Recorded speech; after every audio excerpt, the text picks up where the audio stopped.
Salut à tous et bienvenue dans cette vidéo IPM Sport. Comment faire pour maintenir la motivation chez vos athlètes tout le long de l'année? Ou du moins pour tenter de maintenir cette motivation tout le long de l'année.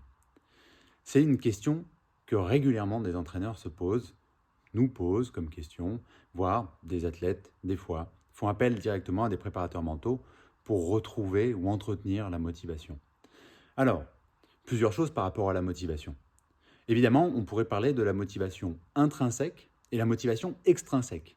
La motivation extrinsèque, c'est celle qui est à l'extérieur de moi. C'est je m'entraîne pour l'entraîneur, je m'entraîne pour les copains, je m'entraîne pour mes parents. Ce sont des motivations extrinsèques. Elles fonctionnent, attention, mais elles fonctionnent souvent sur de la courte durée ou de la moyenne durée. Autrement dit, je m'entraîne pour le groupe des copains, et à un moment donné, tiens, il y a un copain qui n'est pas là, puis finalement, ils sont sélectionnés, puis pas moi, puis à ce moment-là, je me retrouve à être beaucoup moins motivé. Ce n'est pas le but. La motivation intrinsèque, c'est celle qui part de l'intérieur de la personne. C'est qu'est-ce qui vient être nourri dans un projet à travers le sport?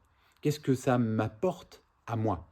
Alors évidemment, on pourrait penser au sport santé avec du bien-être, de la santé, mais il peut aussi y avoir de la fierté, de la reconnaissance chez des athlètes de haut niveau. Donc, il y a ces deux formes de motivation et c'est intéressant, voire même important en tant qu'entraîneur, de connaître les sources de motivation de ces athlètes. Donc déjà, prendre un temps pour les questionner, par exemple en début ou au milieu de saison, sur leurs sources de motivation. Enfin, il y a aussi une deuxième chose à savoir par rapport à la motivation. C'est que la motivation, c'est quelque chose qui va des fois, puis qui vient, puis on a un peu de mal à la saisir. Une façon de la comprendre, c'est de la décomposer en trois parties. La première, je vais être motivé lorsque je fais quelque chose qui me donne envie. Déjà, c'est le point de départ. Par exemple, j'ai envie de jouer, j'ai envie de m'amuser, j'ai envie de me dépasser, j'ai envie d'être fier, donc l'envie. Mais l'envie ne fait pas la motivation, s'il n'y a pas derrière l'implication, le passage à l'action. Alors si j'ai envie de quelque chose, par exemple, j'ai envie de donner le meilleur de moi, puis que je m'implique pour, souvent la motivation va monter. Donc, je peux m'impliquer à l'entraînement, je peux m'impliquer en compétition. Mais si j'ai envie et que je m'implique, mais que je ne retire pas de satisfaction, la motivation va redescendre. Et donc, la satisfaction, c'est la troisième clé, la troisième porte d'entrée de la motivation.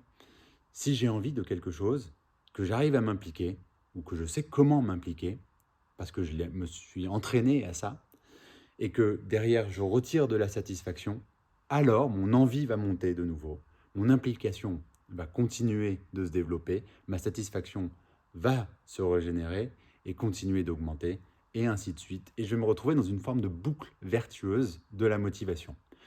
En tant qu'entraîneur, questionner les sources d'envie, donner des outils, des éléments tangibles, observables, factuels sur la façon de s'impliquer, et questionner sur quelle satisfaction tu retires de cet entraînement, quelle satisfaction tu retires de cette compétition, qu'importe le résultat, c'est se donner la garantie d'avoir un athlète qui va de nouveau avoir envie, de nouveau s'impliquer, de nouveau être satisfait et se retrouver dans cette boucle de la motivation. Ça fait partie des outils de préparation mentale qu'on enseigne à l'Institut de la préparation mentale, IPM Sport, aux entraîneurs qui ont envie de gagner en compétences.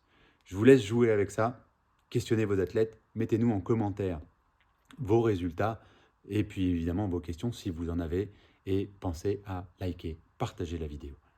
À très bientôt.